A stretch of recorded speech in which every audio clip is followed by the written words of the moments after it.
Olá, gente, tudo bem? Sejam bem-vindos a mais um vídeo aqui no meu canal. E hoje eu gostaria de falar sobre obediência. Eu recebo inúmeras mensagens de mães desesperadas vindo me pedir ajuda porque a sua cria não a obedece, né? E a primeira coisa que eu gostaria de trazer aqui para reflexão é de que criança não tem que obedecer. Por um simples fato, a criança, ela não consegue ter controle do seu corpo. Como é que ela vai conseguir obedecer uma ordem sua? Ela não consegue modular suas emoções. Se for uma criança menorzinha, a parte cerebral que desenvolve primeiro é a parte do agir. A parte do controlar os movimentos ainda não foi desenvolvido, né? Ou se foi desenvolvido, está começando ainda. Então, até cerebralmente falando, a criança não tem essa capacidade ainda de se controlar, tá? Um outro ponto importante, quando a gente fala de obediência, nós estamos falando muito mais de uma questão egóica nossa, dos nossos medos, das nossas inseguranças, porque a gente se sente incomodado de ter um ser pequeno nos questionando, um ser pequeno não fazendo aquilo que nós estamos pedindo, do que, de fato, um comportamento da criança. Porque quando a gente entende o desenvolvimento da criança, a gente passa a olhar a criança de uma forma diferente e a gente passa a não levar esses comportamentos da criança para o lado pessoal, tá? E aí o que eu queria trazer para vocês? Gente, a criança, ela não tem que obedecer. A criança, ela deve cooperar. E existe uma diferença muito grande entre esses dois conceitos, tá? Obedecer e cooperar.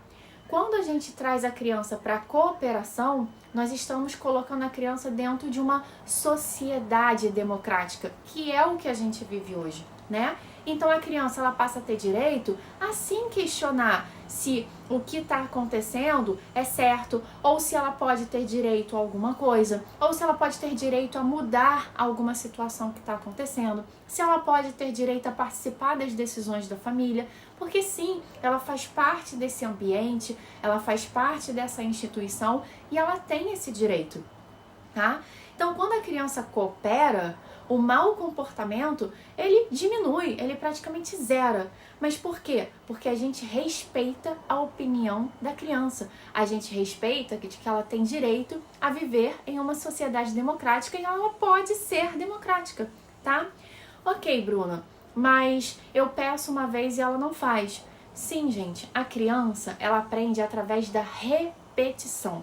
Você vai precisar fazer as coisas com ela inúmeras vezes para que ela entenda, processe e aceite esse padrão e comece a fazer esse novo padrão. Quanto menor a criança for, mais você vai precisar repetir, tá? E às vezes com adulto é assim, né? A gente precisa repetir pra gente aprender, a gente precisa ler várias vezes aquela coisa pra gente aprender, a gente precisa ficar ali repetindo determinada coisa para poder a gente decorar, e a criança é a mesma coisa, tá?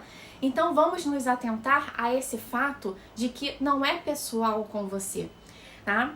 Bruna, então tá, como é que eu faço pra ela fazer o que eu estou pedindo? Primeiro ponto de tudo é pedir. Exatamente isso que você acabou de me falar. O que eu faço para ela fazer o que eu estou pedindo? Quando você entende a diferença entre pedir e exigir, você está entendendo um dos pilares do amor, porque o amor não exige, o amor pede. Tá? E isso faz com que a criança, ela se sinta mais amada, ela se sinta mais vista, porque você está pedindo.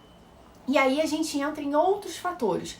Você tá fazendo com que a criança preste atenção no que você está falando? Porque às vezes você está falando e a criança está vendo televisão, a criança está entretida no jogo, ela está fazendo outra coisa. E nenhum ser humano consegue prestar atenção 100% em duas coisas ao mesmo tempo. Isso não existe, tá? Então é importante você fazer com que a criança preste atenção no que você está falando. E aí você pode fazer com que ela repita. Repete o que a mamãe falou para ver se você entendeu. Esse é um ponto. Um outro ponto é você ir avisando a criança. A criança precisa dessa previsibilidade. Então, por exemplo, olha, você tá brincando aqui agora e daqui a meia hora a gente vai tomar um banho, tá? Ah, ok. Tá bom, mamãe. A criança vai falar, tá bom, mamãe. Daqui a 15 minutos você avisa de novo. Olha, daqui a 15 minutos você vai tomar um banho. que você quer fazer? Você quer tomar um banho levando o Batman ou levando o carrinho, tá? Então você já vai fazendo com que a criança pense na próxima atividade, porque as crianças elas conseguem se conectar de uma forma tão linda e tão intensa com o que elas estão fazendo, que elas precisam ter tempo para elaborar a próxima atividade, aceitar e conseguir mudar, entender de que existe um outro passo na frente, tá? Quando faltarem 10 minutos, você avisa de novo. E aí, daqui a 10 minutos a gente vai tomar banho. Você quer levar o Batman ou o carrinho? Você já escolheu? Tá? E aí você está preparando a criança para a próxima atividade. Quando faltar 5 minutos, você avisa, faltam 5 minutos. Você pode sentar ali com a criança no chão, tá? E ir preparando a criança e ajudando a criança e falar assim, e agora, qual que você vai escolher? O Batman ou o carrinho? Vamos lá? Vamos ver quem chega primeiro? Vou contar até 10. 1, 2, 3. E a criança, ela vai entrando nesse mundo. Mas note de que você entrou no mundo da criança, tá? Quando eu falo que a criança vai entrando nesse mundo, é no mundo da leveza, no mundo do lúdico, tá? No mundo do respeito. Porque você está entendendo todo o processamento que ela precisa, todo o tempo que ela precisa, tá? A questão é que a criança hoje, ela tem que viver no mundo de pessoas que vivem na correria, de pessoas que não conseguem se conhecer, que não conseguem ter tempo para si. E aí a criança, ela é obrigada, infelizmente, a ter que caber dentro desse mundo. E o caber não é legal. A gente precisa pertencer, tá? Depois eu vou fazer um vídeo falando sobre a diferença entre o caber e o pertencer. E isso vai gerando na criança frustração, medo, insegurança, até na gente, tá? Então, quando a gente olha para a criança de uma forma mais empática, a criança tende a cooperar. E aí, cada vez mais, você vai precisar pedir menos, porque ela já entendeu. Então o tempo vai passando e você vai pedindo menos. Menos porque ela já entendeu, ela já está cooperando e o estresse não vai existir. Tá bom? Qualquer dúvida podem me mandar mensagem. Um beijo!